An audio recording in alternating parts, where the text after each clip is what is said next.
வணக்கம் பிரியமானவர்களே, இயேசு கிறிஸ்துவின் நாமத்தில் உங்கள் யாவரையும் அன்போடு கூட நான் வாழ்த்துகிறேன். இந்த நாளிலும் தேவன் நம்மோடு கூட இடைப்படுகின்ற ஒரு வார்த்தை 1 ராஜாக்கள் 19ஆம் அதிகாரம் 7ஆம் வசனம்.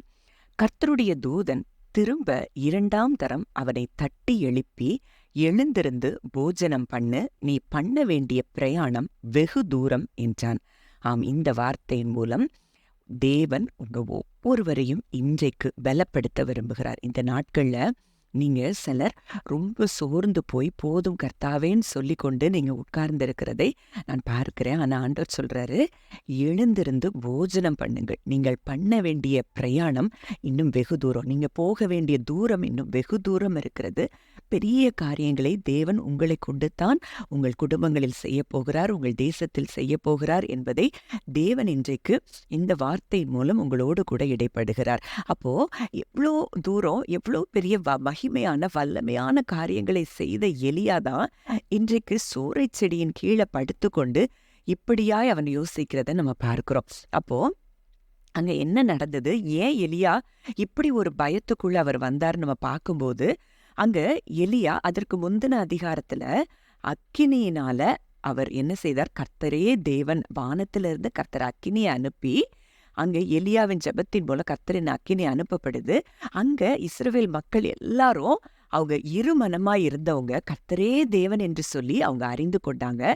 அப்பொழுது அவர் பாகாலின் தீர்க்கதரிசிகளை அவர் வெட்டி போட்டதை அந்த யேசபேல் கேட்ட பொழுது அவ சொல்றா, எலியாவை பயமுறுத்துகிற ஒரு வார்த்தையை அவள் பேசுகிறத நம்ம பார்க்கிறோம்.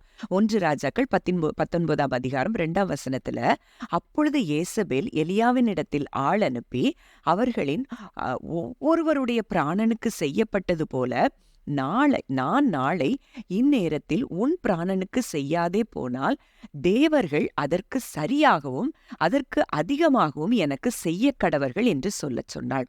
அப்போ இதுல நம்ம நல்லா கவனிக்க வேண்டியது ஒரு விஷயம் என்னன்னா, அதுக்கு முந்தின அதிகாரத்துலதான் பாகாலின் தீர்க்கதரிசிகள் அத்தனை பேரும் பாகால கூப்பிட்டுருக்காங்க. அங்க பாகால் கிட்ட இருந்து பதிலும் வரல, ஒன்னும் வரல. ஒரு ஊமையான, ஒரு பேசுவதற்கு அற்ற ஒரு தெய்வத்தை அவங்க வணங்கி கொண்டிருக்கிறாங்க. அந்த தெய்வத்தை வணங்கி கொண்டிருந்தவள் தான் யேசபேலும். ஆனா எலியாவோ ஜீவனுள்ள தேவனை ஆராதித்து கொண்டிருந்தவர். ஆனா இந்த யேசபேல் பேசின இந்த வார்த்தை எவ்வளவு தூரம் எலியாவை சோர்வுறப்படுத்தி இருக்கிறது. இன்றைக்கு இப்படித்தான் உங்க வாழ்க்கையிலையும் எத்தனையோ காரியங்கள், மனித வார்த்தைகள், எத்தனையோ சூழ்நிலைகள் உங்களுக்கு எதிராக யேசபேலின் வார்த்தைகளைப் போல இன்றைக்கு பேசிக்கொண்டிருக்கலாம். ஆனா இன்றைக்கு தேவன் உங்களுக்கு சொல்லுகிறது என்னன்னா, நீங்க ஜீவனுள்ள தேவனுடைய பிள்ளைகள், உங்களுக்கு ஒரு நாளும் ஒரு சேதமும் வராது, ஒரு குறைவும் வராது. இந்த சூழ்நிலை நிச்சயமாய் உங்களுக்கு மாறும். இதற்கு பிறகுதான் தேவன் உங்க வாழ்க்கையில மகிமையான காரியங்களை செய்ய போகிறேன் என்று சொல்லி இன்றைக்கு உங்களுக்கு வாக்கு கொடுக்கிறார். இப்போ இது தெரிஞ்ச பிறகுதான் அவர் பெயர்சபாக்கு புறப்பட்டு போய் தன் வேலைக்காரனை அங்க நிறுத்திட்டாரு. அங்க வனாந்திரத்துல ஒரு நாள் பிரயாணம் போய் ஒரு சூரை செடியின் கீழே உட்கார்ந்து தான் சாக வேண்டும் என்று கோரி, போதும் கர்த்தாவே, என் ஆத்துமாவை எடுத்துக்கொள்ளும், நான் என் பிதாக்களை பார்க்கிலும் நல்லவன் அல்ல என்று சொல்லி அப்படின்னு சொல்றார். அப்போ இந்த இடத்துல நம்ம என்ன பார்க்கிறோம் அப்படின்னா, அங்க ஒரு மனுஷியனுடைய வார்த்தையை கேட்டு, பாகாலை வணங்கின ஒரு மனுஷனுடைய வார்த்தையை கேட்டு அன்றைக்கு எலியா சோர்ந்து போயிருந்தது போல, இன்றைக்கும் அப்படிப்பட்ட ஒரு மனிதர்களுடைய வார்த்தைகளோ, இல்லை என்ன கஷ்டங்களோ, கடன்களோ, எந்த வியாதியோ, இது எல்லாமே யேசபேலின் வார்த்தைகள். இந்த வார்த்தைகளுக்கு நீங்க ஒரு நாளும் செவி கொடுக்க கூடாது. அப்போ அடுத்து ஆண்டவர் அப்படியே அங்க எலியாவை விடல. அவர் சோர்ந்து போயிருந்தாலும் அங்க ஒரு தூதனை அனுப்பி அங்க என்ன செய்யறாரு, எலும்பு போஜனம் பண்ணுன்னு அந்த தூதன் அங்க சொல்றாரு. சொன்னது மாத்திரம் இல்ல, ஒரு தழல்ல சுடப்பட்ட ஒரு அடை, பாத்திரத்துல தண்ணீர், ஒரு வனாந்தரத்துல அங்க எலியாவை போஷிக்கிறதற்கும் அங்க கர்த்தர் எலியாவின் மேல கண்ணோக்கமாயிருக்கிறார்.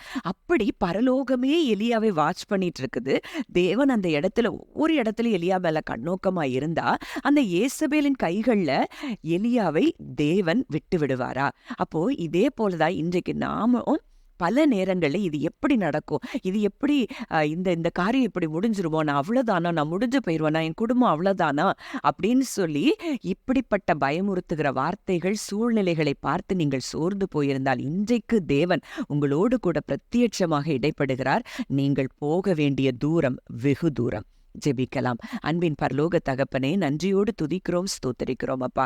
இந்த வார்த்தையின் மூலம் தகப்பனே, இன்றைக்கு இதை கேட்ட ஒவ்வொருவருடைய வாழ்க்கையிலும் கர்த்தர் நீர் பலப்படுத்தி, அவர்கள் போக வேண்டிய தூரம் வெகு தூரம் என்று சொல்லி, ஆண்டவரே அவர்களுக்கு போஜனத்தையும் வார்த்தையாகிய ஆண்டவரே அப்பத்தையும் கொடுத்து, ஆண்டவரே அவர்களை நீர் திடப்படுத்தி இருக்கிறீர் தகப்பனே. இது நிமித்தம் அவர்கள் அப்பா கர்த்தருக்கு காத்திருக்கிற புது பலன் அடைந்து கழுகுகளைப் போல செட்டைகளை அடித்து எழும்புவார்கள்.